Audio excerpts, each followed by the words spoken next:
Olá, amado irmão e irmã, vamos juntos agora estudar o capítulo 11 do livro de Daniel, versículos de 21 até o 39. Não vou ler tudo de uma vez, porque é muito longo, eu vou tentando ler e comentando com vocês. São muitas informações históricas, então convido você a prestar muita atenção naquilo que eu estou explicando. Nos vídeos anteriores, eu acabei mostrando para vocês as tensões que aconteceram após a morte de Alexandre o Grande. O grupo, a dinastia dos Ptolomeus, dos Seleucidas, viviam brigando de modo muito ferrenho.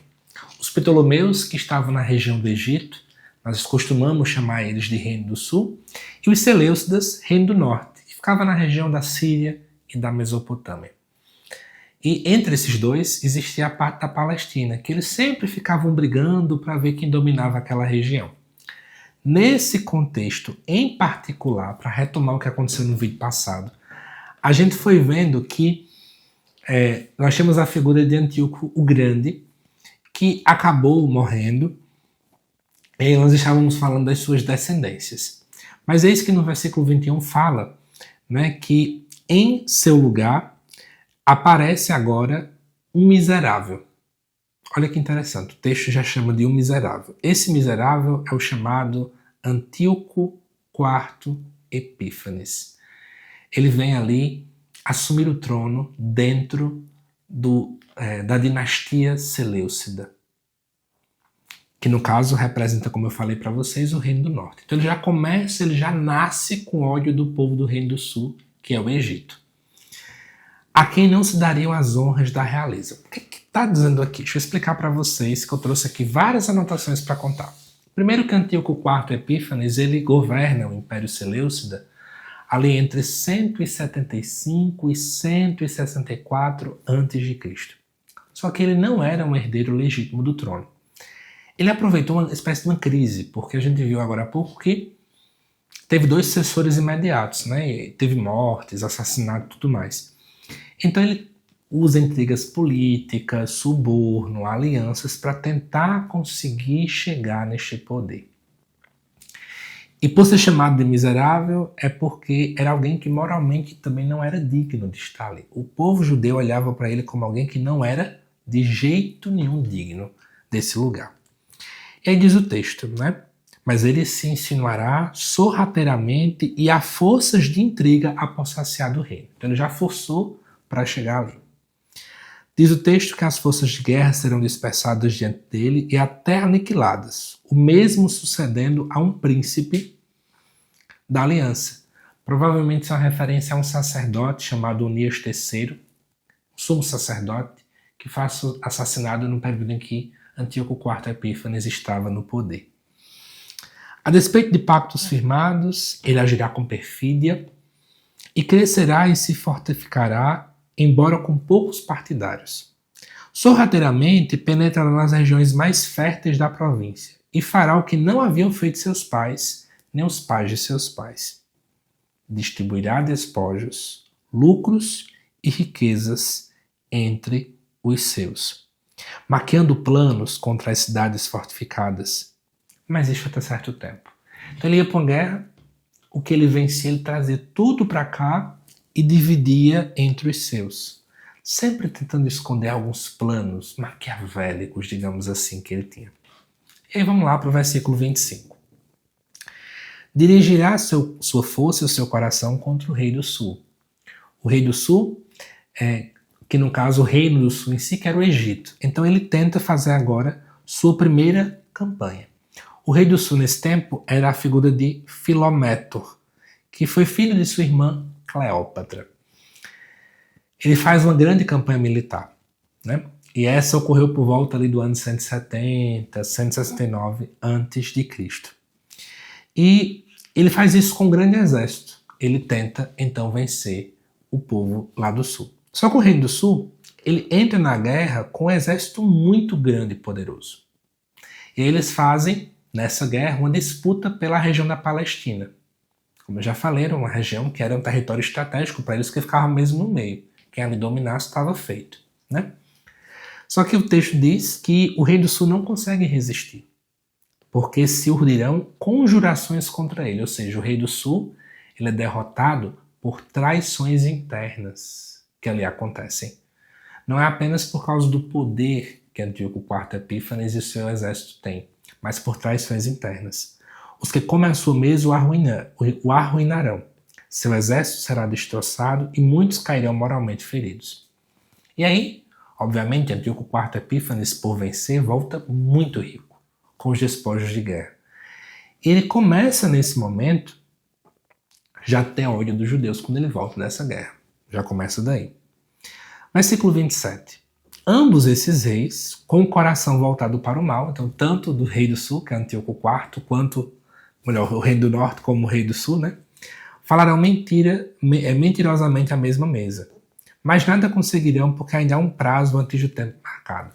Sempre o autor deseja dizer que existe um tempo para que esse mal acabe, existe um tempo para qualquer coisa.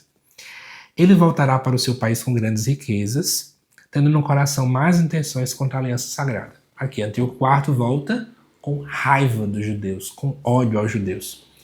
Ele as realizará e então retornará à sua terra. No tempo fixado, voltará em campanha contra o sul. Aqui nós estamos diante da segunda campanha. Ele venceu a primeira vez, mas em 168 a.C. ele tenta mais uma vez. Mas o fim não será como no começo. Na primeira vez ele venceu, agora ele perde. Pois navios do Cetim, é isso que é colocado aqui, alguns inclusive traduzem como navios dos romanos, virão contra ele, tirando-lhe a coragem. Então, enquanto na primeira vez Antíoco IV Epífanes ganha, agora ele perde. Por isso, ao voltar, ele enfurecerá contra a aliança sagrada. E de novo agirá de acordo com os que abandonam a aliança sagrada. Ou seja, ele está dizendo que ele começou a agir contra todo judeu que abandonou a fé nesse caminho. Ele meio que ficou frustrado com tudo isso que aconteceu diante dessa derrota. E aí, diante dessa frustração, ele chega com muita raiva diante dos judeus. Versículo 31. Tropas enviadas por ele virão profanar o santuário cidadela. Aqui é uma referência ao templo de Jerusalém. E abolirão o sacrifício perpétuo. Que sacrifício perpétuo era esse? Era o sacrifício que acontecia todos os dias no templo. E ali introduzindo a abominação da desolação. Já expliquei o que era e repito. Nesse momento, na verdade, ele busca colocar dentro do templo de Jerusalém um altar pagão ao deus pagão Zeus. E nesse momento, inclusive, é depois quem gera a chamada revolta dos Macabeus, que é discutido lá no livro de Macabeus 1 e 2. Então ele profana o templo sagrado. Isso é chamado de abominação da desolação. Continua o texto. Os que transgridem a aliança, ele os perverterá com suas lisonjas. Então torna eles hipócritas. Mas aqueles que conhecem o seu Deus agirão com firmeza. Então, aqueles que tentam ser fiéis à aliança permanecerão firmes, né? Permanecerão sem fazer adorações a deuses estranhos. Os homens esclarecidos, aqueles que são fiéis a Deus, dentre os povos, darão a compreensão a muitos, mas serão prostrados pela espada e pelo fogo, pelo cativeiro e pela pilhagem durante longos dias. Ao serem oprimidos, pequeno será o auxílio que de fato receberão. Muitos, porém, pretenderão associar-se a eles por intrigas. Entre esses homens esclarecidos, alguns serão prostrados, a fim de que entre eles haja os que sejam acrisolados, purificados e alvejados, até o tempo do fim, porque o tempo marcado ainda está por vir.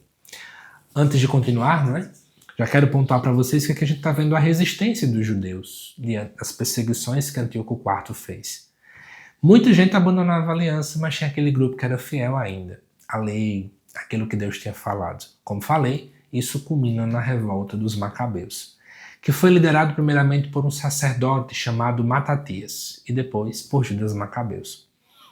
Inclusive aqui acaba falando daqueles que foram mortos aqui pela espada e que foram martirizados, né? E tornaram-se ali exemplos para o judaísmo posterior. Para finalizar, versículo 36. O rei agirá a seu bel prazer. O quarto faz o que quer. exaltando-se e engrandecendo-se acima de todos os deuses. Eles se achavam Deus. Profetizará coisas inauditas contra o Deus dos deuses e, no entanto, prosperará até que a cólera chegue a seu cúmulo, porque o que está decretado se cumprirá. Aquela ideia, toda maldade dele uma hora vai acabar. Sem consideração para com os deuses de seus pais, sem consideração para com o favorito das mulheres ou para com qualquer outro deus, é a si mesmo que ele exaltará acima de tudo. Mais uma vez, essa ideia de que ele se coloca como alguém tão grande. Tem até relatos que vão dizer que as moedas daquele tempo tinham o rosto dele. Então ele se coloca como alguém que está acima dos próprios deuses. Né? Na verdade, as lideranças daquele tempo elas eram colocadas como representantes de Deus. Então é isso que a gente vai mais ou menos vendo aqui. Mas cultuará em seu lugar o Deus das fortalezas. Cultuará com ouro e prata, pedras preciosas e joias, um Deus que seus pais não conheceram. Como defensores das fortalezas, tomará o povo desse Deus estrangeiro e dará grandes honras àqueles que ele reconhecer, conferindo-lhe autoridade sobre a multidão e concedendo-lhes a terra em andamento. Amados irmãos e irmãs, a gente está vendo aqui que Antíoco se coloca como Deus. E existia um grupo de judeus que, em momento algum, conseguia compactuar com esta realidade. Muitos eram mortos, mesmo vendo esse tipo de idolatria na frente dele. Mas como eu já falei para vocês em vários vídeos aqui, mesmo diante da perseguição, mesmo diante da dor, Deus não abandonou o seu povo. Existia um tempo fixado para que tudo isso pudesse acabar. E o texto de Daniel foi escrito para dar esta esperança. Tá bom? Tentei ser o mais claro possível, mastigando com vocês versículo por versículo. Espero que tenham gostado, claro. Deixe seu comentário aqui sobre as suas expectativas, é claro. E também assista o resto dos vídeos da playlist. É muito rico tudo aquilo que nós estamos vendo sobre o livro de Daniel. Mais de 100 vídeos, versículo a versículo. Que Deus te abençoe e até mais.